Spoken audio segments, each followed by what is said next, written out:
Okay, we're back again for another episode of Perfect Tattoo History with one of my favorite guys in this business, and that's Mr. Scott Sterling. Scott's got a very long history in tattooing, and I guess I'll let him be the one to tell it. So, how'd you get started in this, Scott? Well, just by getting tattooed. I was up in Spokane, Washington. And the first time I'd ever seen a tattoo shop, I was 24 years old. This is like 40 years ago, and there wasn't that many tattoo shops around then. And saw a tattoo shop and went in and got one, and I was just going to get one small tattoo, and then a week later I got another one. A week after that I got another one. And whose shop was this? Well, this was from a girl named Leslie. Oh, yeah? Yeah, and she did a real nice tattoo on me on my back shoulder. It's covered now, but she did a real nice tattoo on me. I really liked it. But then I ended up meeting Walt Daly up there. Oh, yeah. And got my arm done from him. He did my third tattoo. He's an amazing tattooer. Oh, yes, he Still is. to this day, uh-huh. you know? Yeah. Yeah, he was only tattooing for a year when he did my arm here. Fuck. It fucking looks awesome. Yeah, no shit. Yeah, that looks amazing.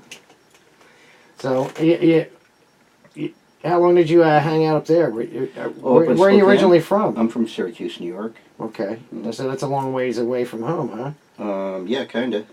What were you doing out there? Well, I went out there to see this girl I used to live with. I was madly in love with her. And went out there to see her, and she was in a different part of Washington. And I had this Dodge Caravan that I was living in that ate gas like there was no fucking tomorrow. And, so, I had to do something. After I left that girl, I went out there to see her. Spent about 2 days with her, and that was that. And you're like, fuck it, I'm going to get a tattoo, huh? Well, I was just up there and traded a sweater for a tattoo, actually. A sweater, huh? A sweater I got in Mexico. And that is 40 years ago, huh? Yeah, that was 40 years ago. Holy shit.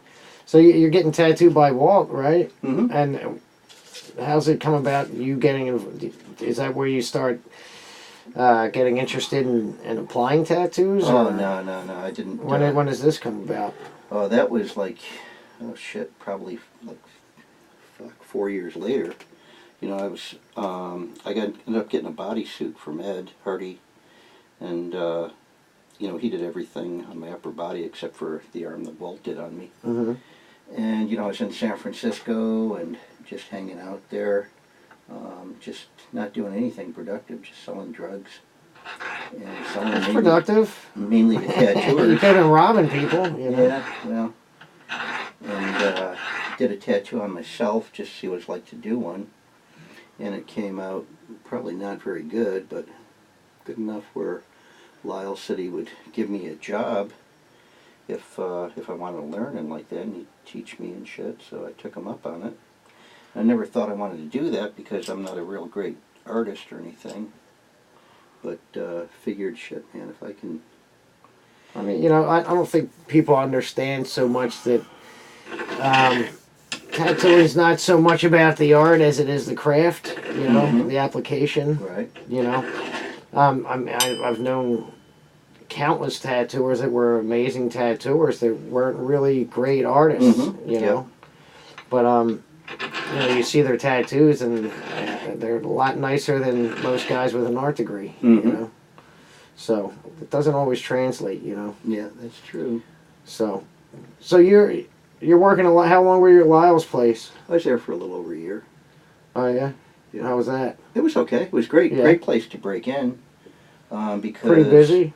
Yeah, it was pretty busy. I mean, he's well known. I mean, he really put that place over, by being out there in the public eye. Yeah. For sure. And So you're there for about a year, and then... I moved to L.A., went to work for Cliff Raven. Oh, yeah? In Sunset, yeah. Okay. And how did you hook up with him? Well, I was just looking for a job and went to that shop and got a shot there at it. And I worked there for a little over a year. worked with a guy named Kevin Brady, Oh who yeah. was a real fucking talented guy. Real. Now that was he was an amazing artist, Yep. for sure. Yeah, Kevin was a real Yeah. hell of a tattooer, hell of Yeah. an artist. God rest his soul, right? Uh-huh. Yeah. And then, how long did you end up with Kevin? Well, I was working there for, oh, Jesus Christ. And this is also L.A. L.A., yeah. Well, yeah, I was working with Kevin at Cliffs. Okay. And then I went out to, Kevin left and went to Indiana to open up a shop there, and I was going to work in Indiana with him. And I got out to Indiana, and a week after I got there, we got a letter in the mail saying we had a week to become doctors, or else they were going to close us down. And needless to say, neither one of us got to be a doctor in a week. Yeah. Didn't feel too welcome there, huh? No, there was the only other shop. Well, some guy had a shop in Indianapolis then, and he was in with a doctor in like some fucking doctor's building or something like that. So he got over with it, and Roy Boy had a shop up in Gary, Indiana. Yeah. And I don't know how the fuck he got away with it up there. You know how Roy Boy worked. Yeah, well, Gary's a real shithole, so. Yeah, I don't think they really gave a shit much there. I Huh? guess probably not.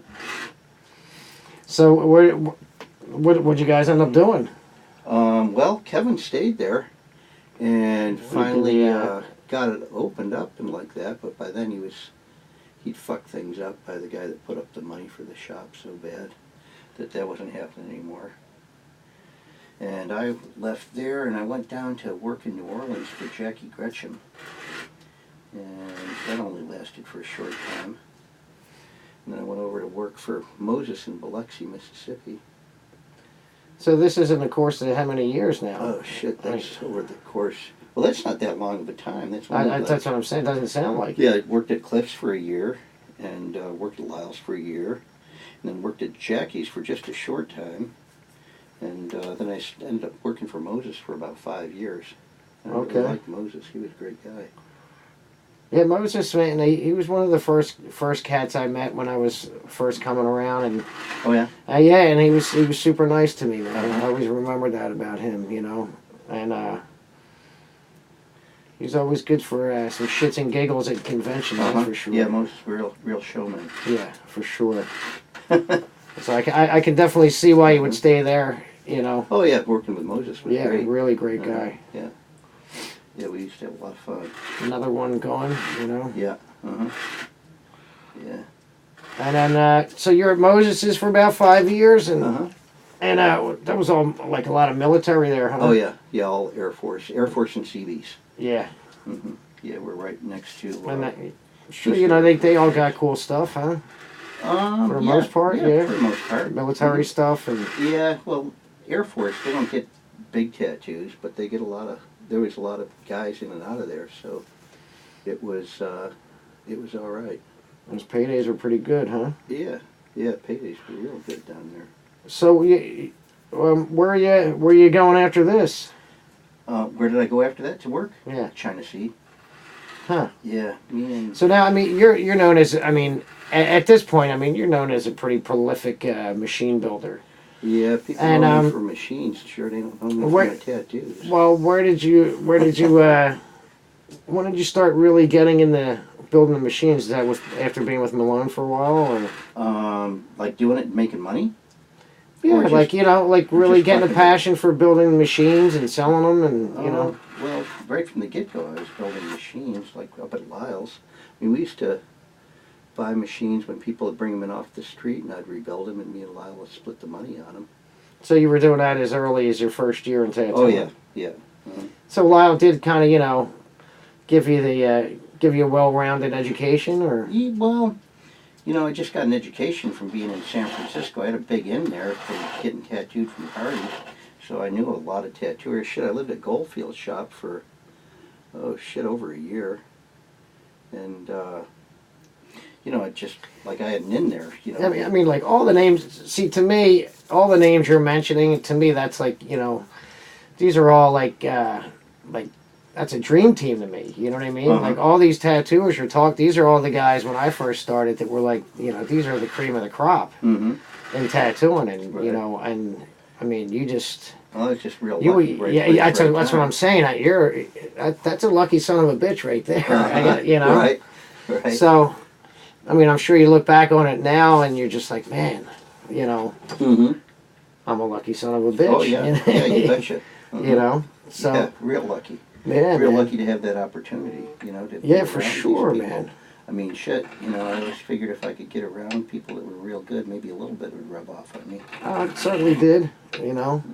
I know you like to be humble, but look, you don't work at China Sea and you don't work, with Cliff and all these other people if you're a schmuck either. Yeah. Uh-huh. So how long, you're with Rollo, and how long are you at China Sea? Oh shit! I was there for maybe 4 years or so, and then. How'd you like working there and Oh, it was great. being in Hawaii? Did you get the island fever? Or? Nah, I'd get off the island, a couple times a year at least. Yeah. 3 or 4 times a year. Yeah. I was scuba diving a real lot then and taking a lot of trips around the South Pacific diving and shit. So I get off That's the good. I island. mean, you seem like one of those guys that just, likes to see other things other than the inside of a tattoo shop as well. Yeah, pretty much. I mean, you'll definitely go and visit people. Uh-huh. You right. know. Well, if I get the opportunity. Exactly. Uh-huh. I mean, you get some guys, man, they spend their whole life in that shop and, Yeah, no shit. and they see nothing else, Mm-hmm. Unless someone comes to visit them, Right. They don't really interact with any other Uh-huh. people. But Right. and for that time, that's a big deal, I think, Uh-huh. for sure. So you're there for about 4. Who did you work with there? Who was coming through there? I mean, I know the list of Well, people coming through there Mhm. was a who's who. Right. Well, Candy was there at the time. That's how I got the job over there. And Candy was awesome. Mm-hmm. Yeah. And especially for the small amount of women that used to be in tattooing. Mhm. Now I mean, Now there's I mean, there's a lot of women in tattooing Mhm. now. Yeah, no There's shit. a lot of women in tattooing Mhm. now, and she's one of those women that definitely kind of paved the way. Yeah. I think Uh-huh. for sure. I mean, she can definitely, she can hang with the best of them. That's for Mhm. sure. Yeah, she's a real good shop tattooer. She's a real good drawer. She taught Malone and Mike Brown how to draw. Yeah, her artwork's That's what she- her artwork's great, man. It's amazing. Yeah, she's real good. Real good, does studies of figure drawing. She'll do draw figure drawing real quick, 60-minute little sketches and like that, 60-second little sketches. Just gesture stuff. So you're where do you go from China Sea? Oh, I went and worked with Candy on the other side of the island in Kailua. And what's that part of the island called? Kailua. Kailua. Mm-hmm. Yeah, it's near Marine Base over there, Kaneohe Marine Base. Just Okay. gonna fuck you up if I run this thing. Go ahead, bud. Okay. How about this? I'll make it known that we're currently in his machine shop, and he's building as many machines as he can right now. So if you hear the sound of a tattoo machine, you probably should, being that there's 2 tattooers sitting here, so Right. it shouldn't be that odd of a sound here, right? I would hope. Okay. How long were you on the other side of the island with her? Oh, maybe 2.5 years or so. Yeah. Yep. How was that? It was good. Yeah, it was good. What made you leave China Sea or that shop? that shop? Candy sold the shop. Oh yeah. Yeah. Who did that go to? Igor. Oh Motors, yeah, that's right. Yeah, yeah. Mhm. Okay, that was then, huh? Yeah. Mm-hmm. Shit. Yeah, that's how Igor got the shop over there. And then so then where do you go from here? I went and worked at South Pacific Tattoo for Wando. Who is it? Wando? Wando? Mm-hmm. Oh, Wanda. Wando. Wando? Wando. Yeah. Wando. Okay. Yeah, he had a shop in Waikiki. And And what was that place called? South Pacific Tattoo. South Pacific Yeah. Tattoo? Yeah. That was that was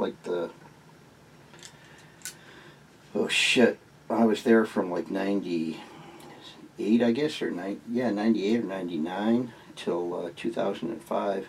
And that's when we're getting a lot of Japanese tourists over, and the Japanese would pay fucking anything. You know, it didn't matter what you told them for a tattoo. Because there was no shops in Japan, really.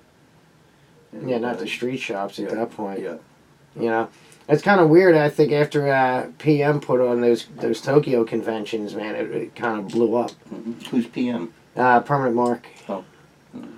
They did the 2 Tokyo ones, and it was weird. It was, you know, I remember going there in '99 and 2000, and there was a couple street shops. You know, it was just starting to kind of break there. You know, now I mean, you know, now it's just everywhere. So Right. Yeah. doesn't matter where you go. But yeah, for sure. So you're there for about 2.5 years, Oh. and then you go to South Pacific. Right. And then how long were you there? Well, from maybe 98 or 99 to 2005. Oh shit! So Yeah. you So I was there for a spent long some time. Yeah. Mm-hmm. Well, Wow. business was fucking good there. It was really fucking good. Yeah. Yeah. And then what happened? Well, me and Wanda didn't get along too good, and I was gonna fucking take a baseball bat and fucking beat the shit out of him.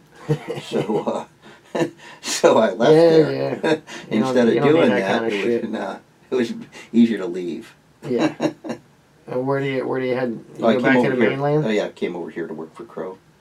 Okay, so now you're at Ancient Art Yep. with JD Crow, Mm-hmm. Yep. and you've been here ever since, huh? Mm-hmm. Yep. Yeah, I've been Alright. here for 12 years, longest I've been any place. Holy shit! Mm-hmm. Yeah, holy shit is right. But you're all look, man. I see you everywhere, so it's not like you well, we travel in the same circles, I guess. Absolutely, Mhm. absolutely. Yeah. Who do you think Who do you think you take the most from? You know, in your tattooing or Did I machine learn the most building? from? Yeah, Oh, I don't know, probably Malone. yeah. Yeah, Malone just knew, he's real good with people. He knew a lot about people and shit. And, yeah, I guess I'd probably learn more from Rollo than anybody. Oh yeah. Pretty much. What kind of things did you take from him? Do you think? Oh, shit. Just learning to deal with people, pretty much. I mean, Rollo was real good at dealing with people. People would come in the shop, and he'd know, whether they wanted to get tattooed or not from the minute they walked in, pretty much. There was only one time that he was kind of fooled. We had this guy come in the shop, and his name was Mr. And Mr. He really fucking liked tattoos. He'd come in like every week or twice a week, and he'd just look around. Rollo would let him look around because he was all fucking tattooed with Korean lettering all over him. Any place he could reach, he'd fucking hand poke Korean lettering on him and shit. And, on his fucking face and, his hands and his arms and legs and every place. And one day, Mr. asked Rollo, I see you take credit cards. Rollo goes, yeah, we take credit cards. And Mr. Had a credit card, and that was the end of Mr. I mean, he just was in there every couple of days getting tattooed and shit. Rollo put a fucking headband of flowers right across his fucking forehead. Holy shit! Yeah. Oh, and so Rollo was. I mean, look, man, Rollo was good at reading people. That's for sure. Yeah. So what? I mean, did you? Just to move on to another subject. I mean, you know how tattooing was years ago. You know what I mean? It's wasn't really that big of a deal. You know what I mean? And I mean, what do you think of where tattooing's at now? Well, sure, I'm glad I'm at this end of my career and not the other end. Yeah, right. Yeah. Mm-hmm. Imagine trying to I couldn't imagine separate getting into yourself from now. this crowd now. You know. Yeah. Yeah, there's no way I could survive in this business right now. You're surviving. I'm still surviving, but You're doing pretty good. Yeah, just barely. I mean, just barely as far as tattooing. I mean, I do okay making tattoo machines. But, I mean, you look at the quality of the people that are fucking tattooing these days, and, it's really fucking changed a bunch. You know, as far as there's more good artists now than ever, and there's also more bad artists than ever too. Well, there's just more of everything. Yeah, no shit. More. I mean, machine builders. That's for sure. You know. Well, yeah, that too, I guess. I never thought. I mean, how the fuck does that happen? You know. I mean, is so everybody really building fucking tattoo making machines? that much money building machines? I don't know. Probably not. I don't know. Some people are. I get, you know, they blow through every there's there's all the little trends in tattooing, you know, as far as the painting, the little paintings, and then the flash, and then the sketchbooks, and then the, you know, it's kind of monkey see, monkey do. You know, somebody sees this guy making a bunch of loot from doing a little angle, and then then the next guy jumps on it, and then they see him making a little bit of money, and then everybody jumps on this shit. Until it's completely been watered sucked down. dry, So, back and the machine building is just another aspect of it too. You know. Yeah, back in the early '90s, after Paul died, me and Malone were pretty much the only ones making custom type machines. Or fuck, dude, you know, my first real shader was yours. Yeah. You know, I mean, I still have the fucking thing. Where'd you get that from? Okay, Sonny had a friend called Dion. His name was Dion. And he wanted me to do this big fucking eagle on his chest, you know? And, fuck, this is like right in the beginning, you know? So I'd never really fucking done anything that big. So I'm like, fuck it, you know? He's like, well, I don't have any fucking money, but he goes, you know, I was trying to tattoo and stuff. You know, Sonny was trying to get him involved in tattooing. You know, he was, you know, he had the slick back hair, he had the whole look and everything, you know. I mean, apparently it was a costume of some sort, but he wanted to get rid of this tattoo machine in exchange for a big eagle tattoo on his chest. So I said, yeah, man, no problem. And he gave me the machine, and he just never came and got the tattoo. Thank God, because later on, you know, I guess he turned into a vampire or one of them fucking guys. You know, and he ended up, he had all these, you know, cool traditional tattoos, you know, Sonny and, like, a whole bunch of, you know, guys put on them. And he just completely, like, all black work. Like, covered everything with black. And oh, really? Yeah, that kind of, and now he's like a bicycle guy now, you know, like one of them vegan bike guys type deals, I think. Or so I hear. But, you know, where do you think the tattoo world's headed? Yeah, man. I don't know. Have you even put any thought into it, or you're just like, yeah, fuck it?